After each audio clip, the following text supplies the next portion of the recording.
혹시 여러분은 누군가가 나로 인해 고통받고 있다는 생각을 해본 적이 있나요?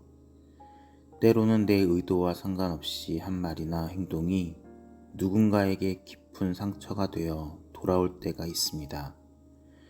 우리는 그 사실을 깨닫는 순간 마음속에 큰 무게를 느끼게 되고, 그 무게는 단순한 기분 나쁨이 아니라 삶 전체를 흔드는 죄책감으로 이어지곤 합니다.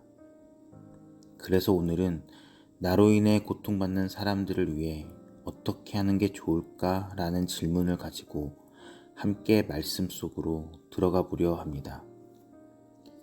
이 질문은 단순한 자기 반성에서 끝나는 것이 아니라 실제로 다른 사람과의 관계를 회복하고 내 영혼도 새롭게 하는 길로 우리를 이끌어 줍니다.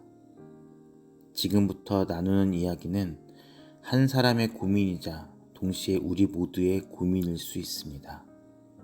왜냐하면 누구나 실수하고 누구나 상처를 줄 수 있기 때문입니다.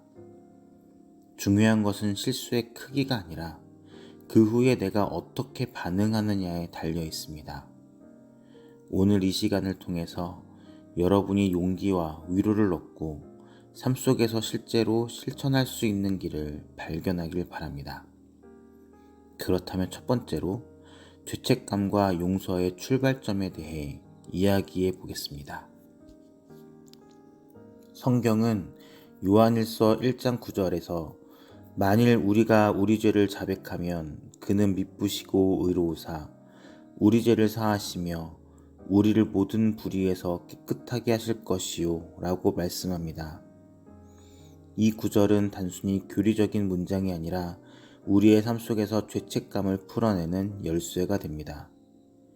내가 다른 사람을 아프게 했다는 사실을 인정하는 것이야말로 변화의 첫걸음이고, 하나님은 그 작은 고백을 귀하게 받으십니다. 많은 사람들이 죄책감을 느끼면서도 차마 인정하지 못해 더 깊은 수렁으로 빠져들지만, 사실은 용기를 내어 말하는 순간 이미 용서와 회복의 길이 열리고 있습니다. 물론 자백은 쉬운 일이 아니지만 진실을 고백할 때 우리 마음은 더 이상 숨길 필요가 없어져서 오히려 자유를 맛보게 됩니다. 그러므로 오늘 우리는 죄책감에 눌려 살아가기보다 오히려 그 감정을 하나님께 드리는 기회를 삼아야 합니다. 하나님은 우리가 완벽해서 사랑하시는 것이 아니라 부족함 속에서도 돌아오기를 바라시기 때문입니다. 여러분 혹시 아직도 죄책감 때문에 잠 못 이루는 밤이 있나요? 그렇다면 오늘 이 말씀을 붙잡고 하나님, 제가 잘못했습니다 라고 단순하게 고백해 보시기 바랍니다. 그 고백 속에 이미 새로운 삶의 문이 열리고 있습니다. 다음은 관계 회복을 우선순위로 두어야 합니다. 예수님은 마태복음 5장 23, 24절에서 이렇게 말씀하십니다. 그러므로 예물을 제단에 드리려다가 거기서 내 형제에게 원망 들을 만한 일이 있는 것이 생각나거든 예물을 제단 앞에 두고 먼저 가서 형제와 화목하고 그 후에 와서 예물을 드리라. 이 말씀은 하나님께 드리는 예배보다도 먼저 해야 할 것이 바로 사람과의 화해라는 사실을 보여줍니다. 우리는 종종 신앙생활을 열심히 하면서도 관계에서는 무심할 때가 있습니다. 그러나 하나님은 우리의 찬양보다도 화해의 손길을 더 기뻐하십니다. 나로 인해 고통받는 사람이 있다면 그 사람을 외면한 채 예배드리는 것은 진정한 예배가 아닐 수 있습니다. 그래서 하나님은 먼저 가서 화해하라고 말씀하십니다. 물론 화해는 쉽지 않고 거절당할 수도 있지만 중요한 것은 내가 먼저 다가가는 태도입니다. 진심 어린 사과는 상대의 마음을 녹이는 첫걸음이고, 심지어 당장은 열리지 않아도 시간이 지나면 반드시 씨앗처럼 열매를 맺습니다. 그러므로 오늘 이 말씀은 우리에게 관계 회복의 우선순위를 다시 정하라고 도전하고 있습니다. 혹시 떠오르는 누군가가 있다면 오늘이 바로 그에게 다가갈 때일지도 모릅니다. 다음은 마음의 무게 내려놓기입니다. 우리가 관계 속에서 잘못했을 때 가장 먼저 찾아오는 감정은 무거운 짐처럼 눌리는 마음입니다. 예수님은 이런 우리를 향해 마태복음 11장 28절에서 말씀하셨습니다. 수고하고 무거운 짐진 자들아 다 내게로 오라. 내가 너희를 쉬게 하리라. 우리는 죄책감과 두려움이라는 짐을 홀로 짊어지려 하지만 예수님은 그 짐을 대신 져주시겠다고 약속하십니다. 때로는 상대에게 사과하는 것조차 두려워서 발걸음을 떼지 못하지만 먼저 하나님 앞에 짐을 내려놓으면 용기가 생깁니다. 기도하면서 구체적으로 말해보세요. 주님, 제가 누구누구에게 상처 준 일이 마음을 짓눌러요. 대신 들어주세요. 라고 고백할 때 놀라운 평안이 찾아올 것입니다. 우리는 짐을 혼자 지는 존재가 아니라 주님과 함께 걷는 존재입니다. 그러므로 관계의 복은 혼자의 힘으로 하는 싸움이 아니라 예수님께 의지하는 걸음에서 시작됩니다. 혹시 지금도 마음속에 무거운 돌덩이가 있는 분이 있다면 주님 앞에 내려놓으시기 바랍니다. 그분은 당신을 쉬게 하실 것입니다. 또한 회복의 약속도 필요합니다. 하나님은 단순히 우리의 죄를 덮어두는 것이 아니라 완전히 새롭게 하신다고 약속하십니다. 이사야 1장 18절 말씀에 이렇게 기록되어 있습니다. 여호와께서 말씀하시되 오라 우리가 서로 변론하자.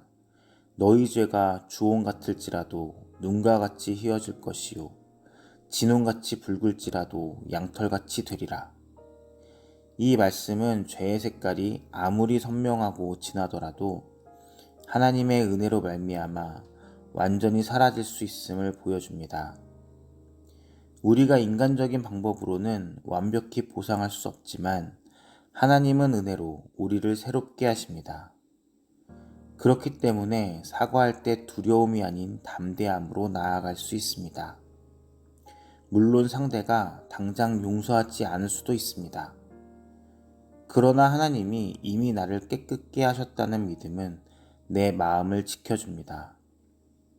회복은 하루아침에 완성되지 않지만 첫걸음은 오늘 바로 내 진심을 전하는 것입니다. 작은 변화와 구체적인 행동이 쌓일 때 관계는 회복됩니다. 그러므로 하나님의 약속을 붙잡고 포기하지 말고 계속 다가가시길 바랍니다. 그때 하나님은 놀랍게도 인간의 마음을 움직여 새로운 길을 여십니다. 이제 당신에게 필요한 건 새로운 시작입니다. 고린도후서 5장 17절은 우리에게 중요한 선언을 줍니다. 그런즉 누구든지 그리스도 안에 있으면 새로운 피조물이라. 이전 것은 지나갔으니 보라 새 것이 되었도다. 이 말씀은 과거의 잘못이 우리의 정체성이 아니라는 사실을 분명히 합니다. 우리는 흔히 나는 원래 이런 사람이야 라며 자기 한계를 고집하지만 그리스도 안에서는 과거가 더 이상 나를 규정하지 못합니다. 하나님은 우리를 새롭게 만드셨고 우리는 그 새로운 삶을 살아갈 수 있습니다. 그렇다면 어떻게 새롭게 시작할 수 있을까요? 먼저 작은 변화부터 시작하는 것입니다. 예를 들어 더 따뜻한 말 한마디, 먼저 안부를 묻는 태도, 작은 친절이 바로 새로운 시작의 증거가 됩니다. 상대방은 우리의 큰 선언보다도 작은 행동을 통해 진심을 확인합니다. 그러므로 오늘 우리는 스스로를 자책하는 자리에서 일어나 새로운 피조물로서 살아가야 합니다. 과거에 얽매이지 말고 주님 안에서 오늘 새로운 걸음을 떼어보시기 바랍니다. 하나님은 당신을 새로운 인생으로 이끌고 계십니다. 우리는 변화를 결심하지만 종종 그 결심이 오래가지 못하는 것을 경험합니다. 그래서 바울은 빌립보서 4장 13절에서 이렇게 고백했습니다. 내게 능력 주시는 자 안에서 내가 모든 것을 할 수 있느니라. 우리의 힘으로는 불가능하지만 주님이 주시는 능력 안에서는 가능하다는 선언입니다. 관계 회복도 마찬가지입니다. 내 노력만으로는 한계가 있지만 주님이 힘을 주시면 불가능이 가능으로 바뀝니다. 그러므로 우리는 매일 짧게라도 기도해야 합니다. 주님, 오늘도 저를 새롭게 하소서. 이렇게 기도하는 사람에게 하나님은 놀랍게도 마음의 평안을 주시고 때로는 예상치 못한 기회를 열어주십니다. 우리의 힘이 아닌 하나님의 능력으로 살아간다는 사실을 기억하는 것이 중요합니다. 여러분 혹시 지금도 나는 안 될 거야 라고 생각하고 있나요? 그렇다면 이 말씀을 반드시 붙잡으시기 바랍니다. 주님이 주시는 힘 안에서는 관계 회복도 가능하고 내 인생도 다시 세워질 수 있습니다. 이것이 바로 믿음의 길입니다. 이제 말씀을 실제로 적용할 수 있는 10가지 방법을 말씀드리겠습니다. 첫째는 상황을 정리하는 것입니다. 내가 무엇을 잘못했는지 명확히 적어보세요. 둘째는 책임을 인정하는 것입니다. 변명하지 않고 솔직히 인정하는 태도가 중요합니다. 셋째는 진심 어린 사과입니다. 문자 한 줄이라도 미안해라고 말하는 순간 회복이 시작됩니다. 넷째는 구체적인 수습 제안입니다. 앞으로 이렇게 하겠다라는 약속이 필요합니다. 다섯째는 행동으로 증명하기입니다. 말로만이 아니라 실제 변화된 행동으로 보여줄 때 신뢰가 회복됩니다. 여섯째는 기도로 준비하기입니다. 사과하기 전에 하나님께 도움을 구하면 담대함이 생깁니다. 일곱째는 기다림을 배우는 것입니다. 상대가 당장 용서하지 않아도 포기하지 마세요. 여덟째는 작은 친절 실천입니다. 작은 행동이 쌓여 신뢰를 회복합니다. 아홉째는 자기 돌봄입니다.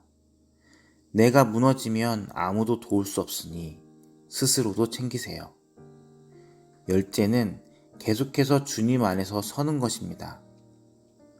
하나님은 포기하지 않는 자를 통해 놀라운 회복을 이루십니다. 이제 우리는 다시 질문으로 돌아옵니다.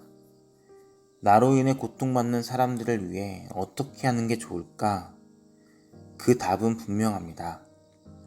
먼저 죄를 인정하고 하나님께 자백하고 용서의 은혜를 경험한 뒤 용기를 내어 상대에게 다가가는 것입니다. 그리고 예수님께 짐을 맡기고 하나님의 약속을 붙잡으며 새로운 삶을 시작하는 것입니다. 그 과정에서 우리의 힘이 아니라 주님의 능력으로 걸어가야 합니다. 회복은 하루아침에 완성되지 않지만 분명히 시작할 수 있습니다. 혹시 지금 떠오르는 사람이 있나요? 오늘 그 사람에게 작은 안부 인사라도 건네보세요. 그것이 회복의 첫 걸음이 될 수 있습니다. 하나님은 우리의 작은 용기를 사용하셔서 놀라운 변화를 이루십니다. 그러므로 여러분 두려워하지 말고 첫 걸음을 떼어보시기 바랍니다. 마지막으로 함께 기도하겠습니다. 주님, 저희가 연약하여 다른 사람에게 상처 준 것을 용서하여 주옵소서. 우리가 먼저 다가가 화해할 수 있는 용기를 주옵소서. 죄책감에 눌려 살지 않고 주님의 용서와 사랑 속에서 자유를 누리게 하옵소서. 우리의 과거는 지나갔으니 이제 새로운 피조물로 살게 하시고 매일 주님께 힘을 얻어 다시 일어나게 하소서. 혹시 지금 떠오르는 사람이 있다면 오늘 작은 용기라도 내어 다가가게 하소서. 그리고 우리의 작은 걸음을 통해 놀라운 회복이 일어나게 하소서. 모든 말씀을 예수님의 이름으로 기도합니다. 아멘. 오늘 말씀을 함께 나눈 여러분 위에 하나님의 평안과 회복의 은혜가 충만히 임하시길 축복합니다.